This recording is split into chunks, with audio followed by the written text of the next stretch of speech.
Sir कौन सा content, कौन सी फिल्म चलेगी ये आप गारंटी दे सकते हो? कोई गारंटी नहीं। कोई गारंटी, हर वैसा देखा जाए तो हर चीज़ रिस्क है ना। ऑडियंस को क्या पसंद आएगा कोई नहीं बता सकता। कोई नहीं बता सकता। तो देखा जाए तो सभी रिस्क है, और अगर पता होता तो सभी हिट फिल्में बनाते।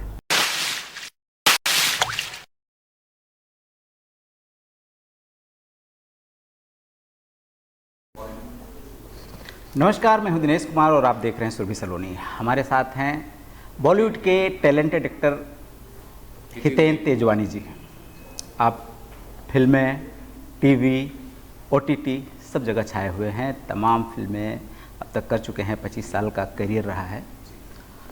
और टैलेंटेड डायरेक्टर योगेश जी हैं हमारे साथ, योगेश पगारे जी, जिनकी फिल्म आ रही है मानो या ना मानो, एनीथिंग इज पॉसिबल। सर, सबसे पहला सवाल कि भूमिका काफ़ी हटकर है, जैसा कि पोस्टर देख के लगता है, फिल्म का नाम देखकर लगता है। कैसे पॉसिबल हुआ ये, कि किस तरह से चैलेंजिंग रहा, और मतलब कैसा वो है? कैसा पॉसिबल हुआ मतलब ये तो इसके नाम में ही है, एनीथिंग इज़ पॉसिबल जी। दूसरा बाकी इन्होंने पॉसिबल कर दिया क्योंकि इतना अच्छा कॉन्सेप्ट है और स्टोरी है, और इन्होंने मेरे सोचा कि मैं कर सकता हूँ तो मुझे फ़ोन किया। और जब मुझे फ़ोन किया और ये बताया कि एक आदमी जो है 14,000 सालों से जी रहा है, उसके बारे में कहानी है, तो क्या लगता है आपको? तो मैंने बोला वेरी इंटरेस्टिंग, वेरी नाइस, बताओ मुझे कैसा क्या है। फिर मिल के जब बताया तो हाँ, ये लगा कि एक अलग कैरेक्टर है और 14,000 सालों से जी रहा है, मतलब इसने ज़िंदगी में क्या क्या नहीं देखा होगा, इसने सब एक्सपीरियंस कर लिया। तो अब एकदम सेटल्ड हो गया लाइफ में, एकदम मैच्योर्ड और एकदम स्थिर हो गया। तो वैसा एक था कि भाई कूल, अब उसको कोई फ़र्क नहीं पड़ता जो भी होता है उसके आसपास, उससे कोई इफ़ेक्ट नहीं होता, क्योंकि वो देख चुका है ये सब निकल चुके हैं इससे मतलब बड़ा उसने देखा है। ये तो अभी जो उसके सामने होगा या जो हो रहा है, ये तो दिस इज़ नथिंग। तो थोड़ा सा बस वो ध्यान में रखना पड़ा, बाकी सब कुछ मुझे स्क्रिप्ट में मिल गया। योगेश जी, साइंस फिक्शन से संबंधित फिल्म है, कैसे दिमाग में आया और क्या रिसर्च रही आपकी इस फिल्म को बनाने के लिए? जैसे आपको पता है, ये एक ऑफिशियल रीमेक है, हॉलीवुड की एक फ़िल्म है द मैन फ्रॉम अर्थ। तो उसका हमने ऑफिशियल राइट्स लिया क्योंकि कहानी हमको अच्छी लगी, जर्म हमको अच्छा लगा। फिर हमने हिंदी में उसको अडेप्ट किया हमारे इंडियन ऑडियंस के लिए, और उसके हिसाब से हमने कहानी को, स्क्रिप्ट को बनाया और हितेन जी को अप्रोच किया। एंड लकीली उन्होंने फिल्म में राज़ी हो गए काम करने के लिए, एंड हम आगे बढ़े। तो research in the sense, because हमारे पास ऑलरेडी ये जर्म था, तो हमने उस जर्म को लेके इंडियन ऑडियंस के हिसाब से उसको उसमें चेंजेस किए हैं, क्योंकि हमारे यहाँ जैसे सब चिरंजीवी है, तो चिरंजीवी का कॉन्सेप्ट हमारे इंडिया में है। तो फिर हमने उनको क्योंकि हमारा मुख्य किरदार जो है वो इमॉर्टल है, अमर है, चिरंजीवी है, तो उसको हमने कैसे हमारी फिल्म में डाला है, और ताकि हमारे इंडियन ऑडियंस को उसको और रिलेटेबल लगे। रोमांटिक फिल्म नहीं है, साइंस फिक्शन है। इस फिल्म में सबसे ज़्यादा ध्यान आपको किस चीज़ पे देना पड़ा? क्या रहा आपका, मतलब सबसे ज़्यादा कंसंट्रेट किस पे करना पड़ा आपको? ओवरऑल पूरे कैरेक्टर के ऊपर दिसो, बिकॉज क्या है कि ये कभी भी ना इसकी लाइन क्रॉस नहीं कर सकता था। ये कैरेक्टर का है ना, एक ऐसे जो था very positive and very serious and very calm वाला जो डिमीनियर रखा था मैंने, वो आप कभी चेंज नहीं कर सकते। मतलब कभी भी ऊपर नहीं जा सकता, कभी भी नीचे नहीं जा सकता, चाहे कुछ भी हो जाए। तो एक मिडल लाइन में चलना, वो एक था जो दिमाग में रखना पड़ा। बाकी तो पूरा स्क्रिप्ट में था, तो मज़ा आया करने में। समय लगा पूरा फिल्म को तैयार करने में, और क्या चीज़ सबसे खास चीज़ आपको क्या लगा जिस पे ध्यान देना चाहिए? अब फिल्म में तो हर डिपार्टमेंट में ध्यान देना चाहिए, बिकॉज फिल्म के लिए तो सबसे इम्पॉर्टेंट है कहानी। तो स्क्रिप्टिंग पे हमने काफ़ी समय बिताया, because script is the base of your entire, आप उसके बेस के ऊपर आप पूरी बिल्डिंग खड़ी करते हो। तो हमने स्क्रिप्ट में काफ़ी समय लिया। जब हमें लगा कि नहीं, मैं और हमारे प्रोड्यूसर साहब जो है विजय जैन जी, जब हम दोनों को लगा कि नहीं स्क्रिप्ट अब वाकई में अच्छी है, कॉम्पिटिटिव है और इससे अब बना सकते हैं, तब जाके फिर हमने हितेन जी को पहले कांटेक्ट किया। उसके पहले हम सिर्फ स्क्रिप्ट पे काम कर रहे थे और काफ़ी टाइम दिया हमने स्क्रिप्ट पे, बिकॉज आई बिलीव किसी भी फिल्म के लिए कंटेंट बनाने के लिए स्क्रिप्ट बहुत ज़रूरी है। बिकॉज एक बार वो आपका बेस है, वो आपका ब्लूप्रिंट है, वो सही हुआ तो फिर आप ऊपर कितने भी मंजिलें बढ़ा सकते हो। तो आपकी बिल्डिंग के लिए बेस ज़रूरी है। तो हमारा वो बेस, फिर प्लानिंग करने के बाद फिर हमने फिर एक्टर्स को, बाकी सब लोगों को अप्रोच करना शुरू किया। Luckily Hiten ji was the first person. फिर उनके बाद फिर राजीव जी से बात हुई, उनको भी कहानी अच्छी लगी, राजीव ठाकुर जी, फिर बाकी शिखा मल्होत्रा और बाकी जो एक्टर्स हैं, और सभी ने बहुत अच्छा काम किया। सभी ने अपने अपने किरदार बड़ी बखूबी से निभाए हैं। सारे टेक्नीशियंस ने बहुत अच्छा काम किया। एक अच्छा टीम वर्क था और मुझे लगता है team work makes dream work. So या आज के दौर में लोग प्रेम कहानी पे ध्यान देते हैं, क्राइम पे ध्यान देते हैं, हॉरर बना रहे हैं, खूब तमाम चीज़ें चल रही है। आपने साइंस फिक्शन को चुनने का कोई खास वजह है, इस फिल्म को चुनने का कोई? कहानी हमको लगी कि ये कहानी लोगों तक पहुंचनी चाहिए।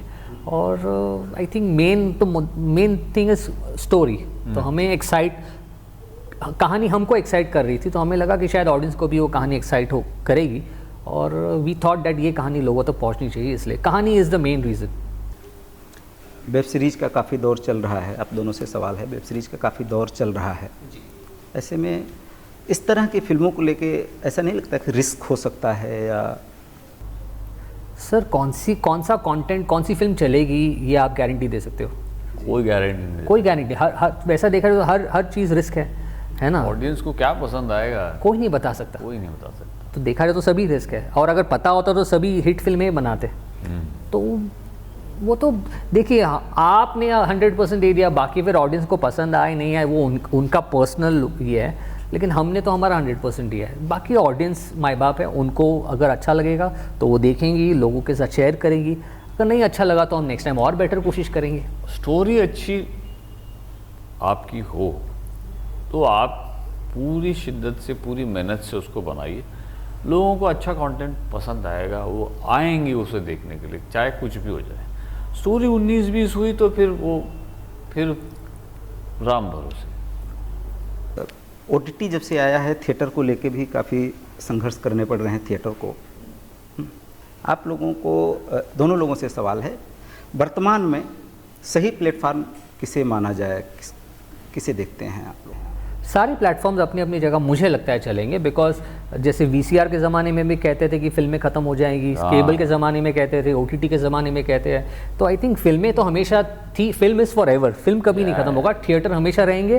क्योंकि यहाँ पर हमारे OTT प्लेटफॉर्म्स में अगर फिल्में दिखाई जा रही है, लेकिन हमारे सिनेमा हॉल्स भी तो बेटर हो रहे हैं, बेटर साउंड आ रहा है, बेटर स्क्रीन्स आ रहे हैं। तो आई थिंक, और cinema is a collective experience. मतलब आप अकेले जाके फिल्म नहीं देखते, आप आपके दोस्तों के साथ देखते हो, आपकी गर्लफ्रेंड के साथ देखते हो, आपके परिवार के साथ देखते हो। तो एक साथ में हंसी, साथ में मजाक, साथ में एंजॉय करना, एक सेलिब्रेशन होता है फिल्में देखते। तो आई थिंक थिएटर तो हमेशा रहेगा, एंड OTT इज़ 1-on-1। ये बिल्कुल सही कहा इन्होंने, थिएटर हमेशा रहेगा। और इनफैक्ट आई थिंक पहली शर्त सब जगह OTT पे भी आजकल अभी ये है कि पहले आप रिलीज़ कीजिए, फिर हमारे पास आएगी। तो पहले रिलीज़ होती तो डेफिनेटली पहले आप वहाँ देखते हैं। जिनको थिएटर में देखना है वो थिएटर में ही देखते हैं, और फिल्म देखने का मज़ा थिएटर में है, चाहे कुछ भी हो जाए। सर आप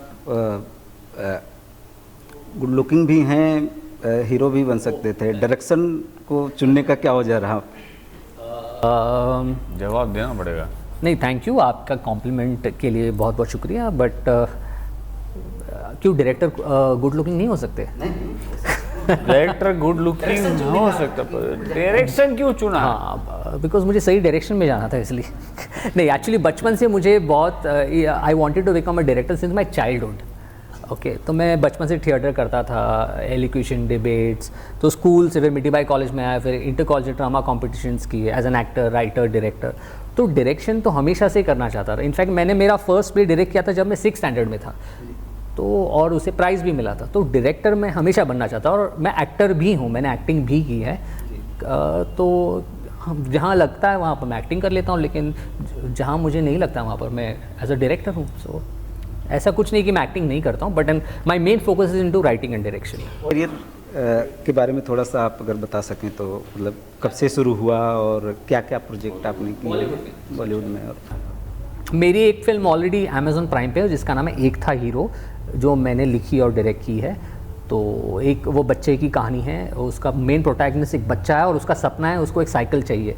तो मैंने साइकिल को as a metaphor, as a dream, मतलब एक मेटाफर यूज़ किया है कि हम सब अपने अपने साइकिल के पीछे दौड़ रहे हैं और फाइनली उस बच्चे को अपनी साइकिल कैसे मिलती है। It's a very nice sweet film. In fact Salim Khan साहब ने वो फिल्म मेरे साथ बैठे, उन्होंने एडिट भी मेरे साथ देखी थी। सो 2 बार उन्होंने देखी।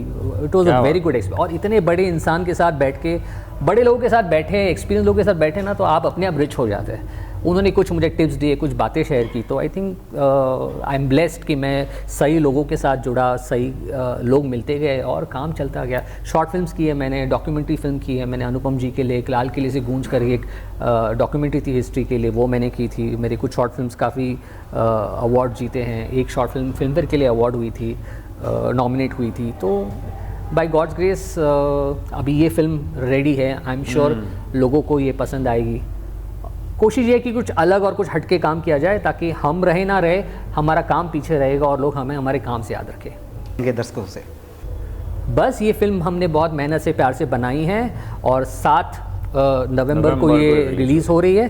तो आप प्लीज़ सब इस फिल्म को ज़रूर देखिए और अपना प्यार और अपने ब्लेसिंग्स हमें दीजिए। And thank you so much and lots of love.